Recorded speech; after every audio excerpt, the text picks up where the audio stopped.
Bharatiya Janata party और श्री नरेंद्र मोदी जी के विकास की जो का एजेंडा जो है उसमें आपने अपना विश्वास व्यक्त किया और आपके आने से निश्चित रूप से हम लोगों को नोएडा में और मजबूती मिली है। आदरणीय श्री गणेश जाटव जी, हम लोगों के बीच में हमारे महानगर के अध्यक्ष श्री राकेश जी, आदरणीय श्री नवाब सिंह नागर जी, आदरणीय श्रीमती बिमला बाथम जी, हमारे आदरणीय पंडित जी यहाँ पर बैठे हुए हैं, हमारे नागर जी, हमारे प्रधान जी और यहाँ उपस्थित हमारा सभी सम्मानित मंच और सामने बैठे हुए गांव के सम्मानित बड़े बुजुर्ग भाइयों, आप सब लोगों के बीच में आज आप जानते हैं कि हम सब लोग एक तो 11 तारीख के लिए आप लोगों का समर्थन, आप लोगों का वोट मांगने के लिए आए हैं और मैं यहाँ की समस्याओं के विषय में सब लोग आप जानते ही हैं, चर्चा भी हुई होगी। और आदरणीय श्री नवाब सिंह जी भी अभी कह रहे थे कि यहाँ पर एक तो पूरे हमारे ग्रेटर नोएडा में एक तो मुआवजे को लेकर झंझट रहता है, 5% को लेकर ये भी एक बड़ी दिक्कत यहाँ पर रहती है और भी आपने पंचायतों को लेकर जी जो यहाँ पर भंग कर दी गई है। मैं जानता हूं कि वो जनता की ताकत रहती है, जनता अपने बीच में अपने तरीके से वहां पर प्रधान होते हैं तो वह काम कराती है, लेकिन यहाँ पर सरकार नोएडा अथॉरिटी में भी किसी को नहीं रखना चाहती, पब्लिक के आदमी को, और प्रधानी भी अब आपकी उसको निरस्त करने के बाद अब एक तरीके से आपसे सारे अधिकार वो लोगों के छीन के, और मैं समझता हूं कि ये शायद यहीं पर एक ऐसी व्यवस्था है, बाकी पूरे उत्तर प्रदेश में कहीं पर भी ये नहीं।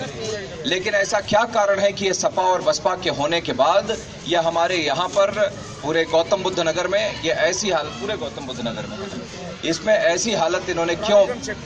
प्राधिकरण का जो क्षेत्र है उसमें ऐसी हालत क्यों रखी है? सारी ताकत ये प्राधिकरण को दे देना चाहते हैं और प्राधिकरण आप सब लोगों के लिए कोई काम नहीं करना चाहती है। प्राधिकरण के को रख रखाव कैसे होगा, कैसे चलेगी, किसको क्या जाएगा, ये सारा तय यदि कहीं से होता है तो लखनऊ में एनेक्सी से बैठकर मुख्यमंत्री स्वयं तय करते हैं, चाहे बसपा वाले हों चाहे समाजवादी पार्टी वाले हों। मैं आप सब लोगों के बीच में इतना भरोसा मैं देना चाहता हूं कि जो ये प्राधिकरण, ये लूट काटा जो बन गया था, इसको आप सब लोगों की ताकत के साथ मिलकर हम सब लोग यहाँ पर दोबारा से ईमानदार व्यवस्था को स्थापित करने की कोशिश हम सब लोग करेंगे, इसको स्थापित करने का काम हम लोग करेंगे। और पिछले 14-15 वर्षों से हम सब लोगों ने कहा है कि पूरे उत्तर प्रदेश में, यहाँ नोएडा में, कहीं पर भी जो 14-15 वर्ष में जहां पर भी अनियमितताएं हुई हैं, जहां पर भी भ्रष्टाचार हुआ है, उन सब की जांच कराने के बाद जो भी भ्रष्टाचारी होंगे, आपका हक जिन्होंने खाया होगा, उन सबको जेल की सलाखों के पीछे डालने का काम भी भारतीय जनता पार्टी ही यहां पर करेगी।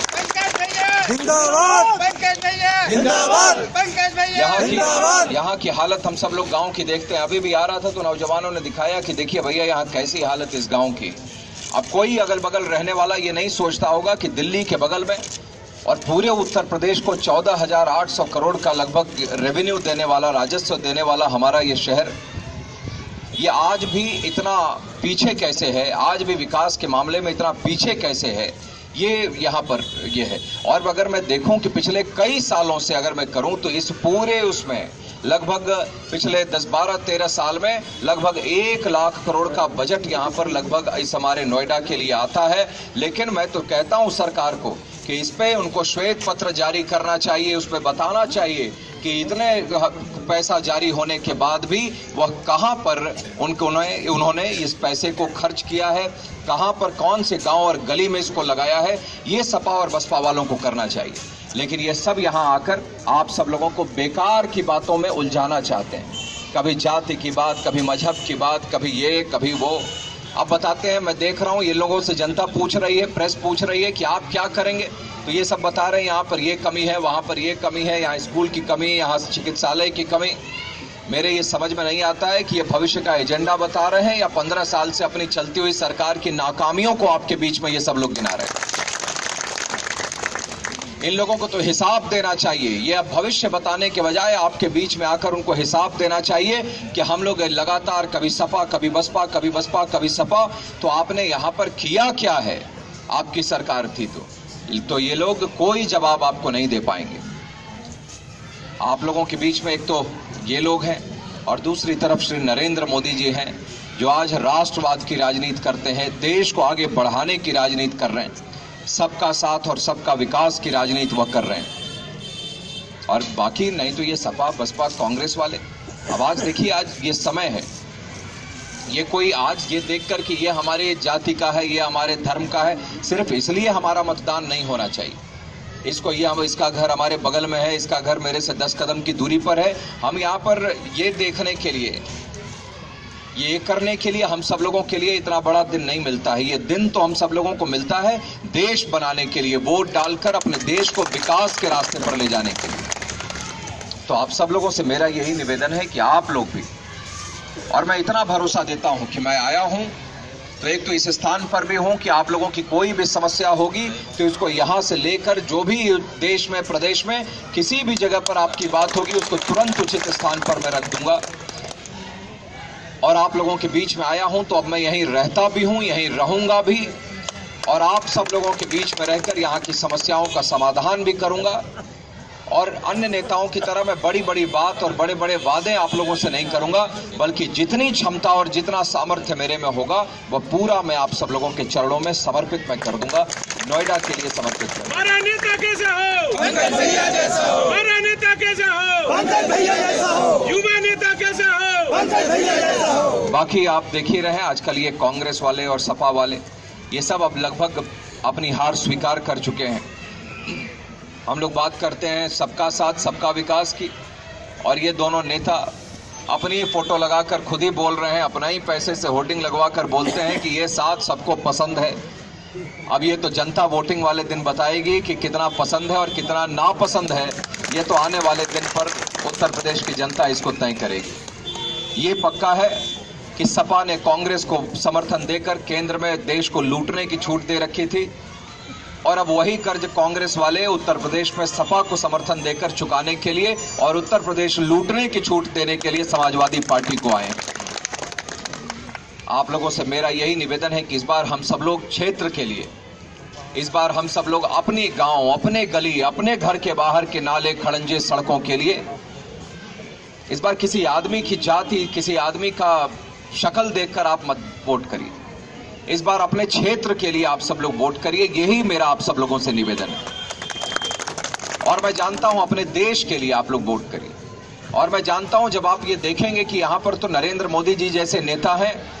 जो अगर आवश्यकता पड़ती है तो अपने जवानों को सीमा के पार भेजकर आतंकवादियों को मौत के घाट उतारने के लिए भी वो आगे भेज देते हैं, और रात भर वहां पर बैठकर उस पूरे ऑपरेशन का जायजा भी वो लेते हैं कि क्या हो रहा है। और दूसरी तरफ ये सपा बसपा वाले ऐसे हैं कि यहाँ भारत माता के टुकड़े होंगे के नारे लगते हैं, तब भी ये सब लोग आप सब लोगों की भावनाओं के साथ खड़े होने के बजाय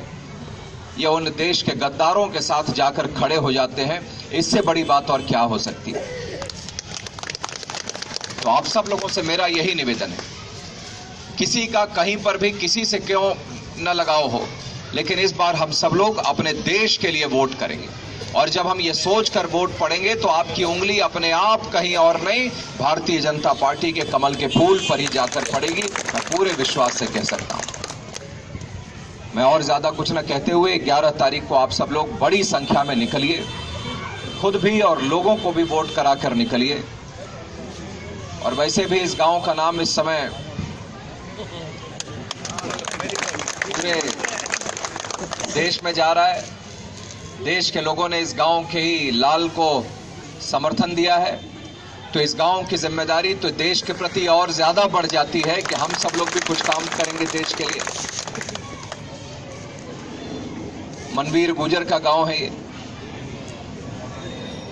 तो आप सब लोग, देश ने जब इतना प्यार दिया यहाँ के लड़के को, यहाँ के लाल को, तो आप सब लोगों की भी जिम्मेदारी है कि आप सब लोग भी देश को आगे बढ़ाने के लिए, देश के लिए भारतीय जनता पार्टी को वोट करके भारत माता के मस्तक को ऊंचा करने के लिए आप सब लोगों के कदम भी आगे बढ़ें। यही निवेदन करते हुए 11 तारीख को आप लोग निकलकर कमल के फूल पर आप सब लोग वोट करिए। मैं एक बार फिर से गणेश जाटव जी, प्रधान जी, आप सब लोगों के प्रति, इंद्राज खटाना जी